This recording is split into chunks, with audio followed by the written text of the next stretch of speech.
Brandon and I are heading out to test out the Seaflyer and the underwater anti-drown bracelet today. And beautiful day on Lake Simcoe. Joe's gonna be pumped when he sees road diving. Yep. Well, Brandon and I are at the spot where we want to go. We're gonna try and find some of these cool little underwater rock formations. We got the Seaflyer here to try it at some depth, and I'm also going to give the Puffer anti-drowning bracelet a good test at 10 feet and see if it pulls me up to the surface.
This would actually be a cool place just to take some haven snorkeling. Oh, absolutely. With all the shells and the big bass that you can see over here. Yeah, those are some big ones, man. That one was really big.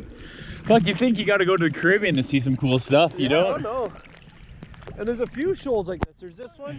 There's one over on the other side. There's one up there. And off the north end, we probably see some big fish too. There's some big bass down there, boys.